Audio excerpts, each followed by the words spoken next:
Hello students, welcome to top scorer. आज हम पढ़ने वाले हैं social science chapter number 2, British rule in India 1757 AD to 1857 AD. Part number 2 है condition of agriculture in India. ये जो वीडियो है वो स्टैंडर्ड 8 के स्टूडेंट्स के लिए है जो इंग्लिश मीडियम में पढ़ रहे हैं और गुजरात बोर्ड में है। और ये जो हम वीडियो की सीरीज देख रहे हैं वो as per the new text book है।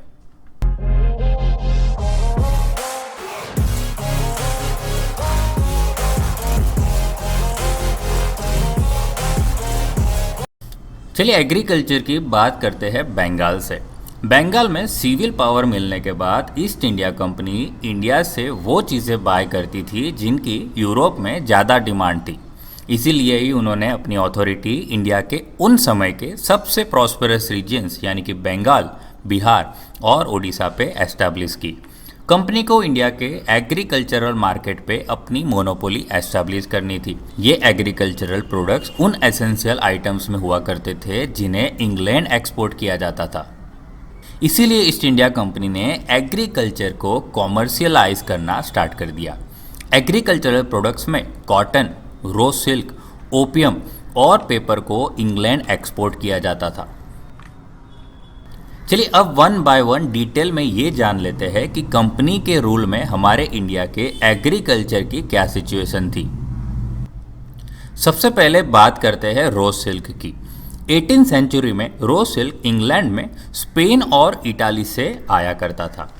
तो ब्रिटिशर लोगों ने ये दिमाग लगाया कि अगर बंगाल में प्रोड्यूस होने वाला सिल्क अगर उनके कंट्रोल में आ जाए तो फिर स्पेन और इटाली जैसी कंट्री पे डिपेंड नहीं रहना पड़ेगा।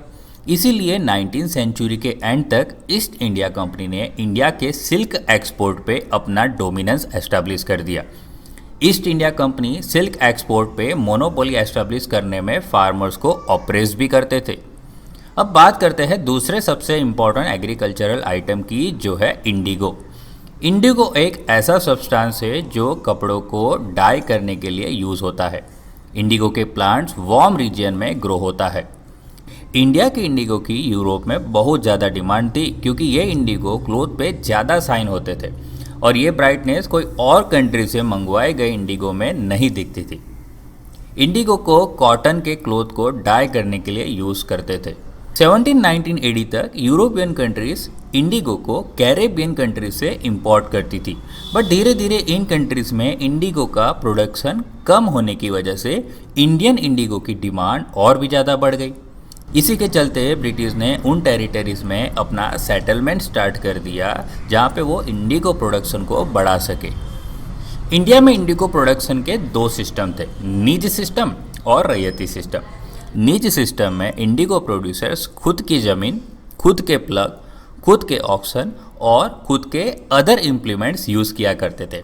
जब प्लांट्स रेडी हो जाते थे उन्हें हार्वेस्ट किया जाता था और फैक्ट्रीज में डिलीवर किया जाता था। रैयती सिस्टम में इंडिगो प्रोड्यूसर फार्मर की ही लैंड पे इंडिगो कल्टीवेट करवाते थे और जब वो रेडी हो जाते तो उन्हें मैन्युफैक्चरर को फिक्स्ड प्राइस पे सेल कर देते। अब फार्मर्स को इंडिगो कल्टीवेट करने के लिए जो पैसों की ज़रूरत पड़ती थी वो पैसे मैन्युफैक्चरर उन्हें एज अ लोन दिया करते थे। इंडिया में इंडिगो का प्रोडक्शन ज़्यादातर रैयती सिस्टम पे बेस्ड था। मैन्युफैक्चरर फार्मर्स से इंडिगो बहुत ही लो प्राइस पे खरीदते और फार्मर्स को फोर्सफुली इंडिगो कल्टीवेट करवाते। और अगर कोई फार्मर्स ने इंडिगो ग्रो करने से मना कर दिया तो उन्हें परसिक्यूट किया जाता और उनकी लैंड डिस्ट्रॉय कर दी जाती। परसिक्यूट करने का मतलब होता है किसी को परेशान करना। फार्मर्स पे प्रोड्यूसर का डर बना रहे उनके लिए कंपनी के एसोसिएट्स बहुत सारी माल प्रैक्टिसेस किया करते थे, जैसे कि वो फेक अकाउंट्स रखते और फार्मर से फोर्सफुली वही क्रॉप्स ग्रो करवाते जो कंपनी के लिए ज़्यादा बेनिफिशियल हो। ये सारे बुरे काम करने के लिए कंपनी, उनके ब्यूरोक्रेट्स और इंडिगो ग्रोवर्स एक हो जाते और फार्मर्स की कंप्लेन को अनसुना करते।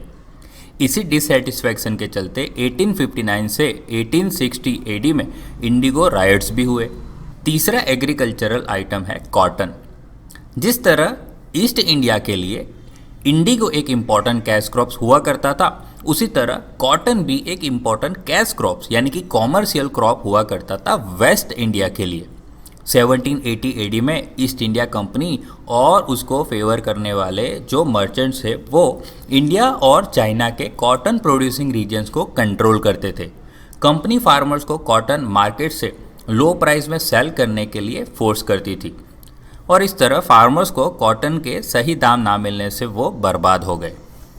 इसके अलावा इंडिया में उन दिनों sugar cane, T, opium, paper और कॉन्डिमेंट्स भी इम्पॉर्टेंट कैश क्रॉप्स माने जाते थे। ब्रिटिश ये सभी क्रॉप्स को लो प्राइस में बाय करने के लिए अपने पॉलिटिकल पावर का मिसयूज़ करती थी। फार्मर्स को फोर्सफुली ये सारे क्रॉप्स को प्लांट करवाए जाते और ये सब प्लांट करने के पैसे फार्मर्स को एडवांस क्रेडिट किए जाते और इस तरह east India company Indian farmers को अपने कर्ज तले दबाकर कैश क्रॉप्स को लो प्राइस में बाय करती। इंग्लैंड की इंडस्ट्रीज के प्रॉस्पर होने की मेन वजह थी इंडिया का रॉ मटेरियल, इसीलिए कंपनी इंडिया के उन्हीं कैश क्रॉप्स पे अपनी अथॉरिटी एस्टैब्लिश करना चाहती थी। इसके परिणाम स्वरूप इंडिया के कई सारे फार्मर्स जिनकी खुद की ज़मीन हुआ करती थी वो अपनी ही ज़मीन पे अपने ही फार्म में मजदूर बन गए।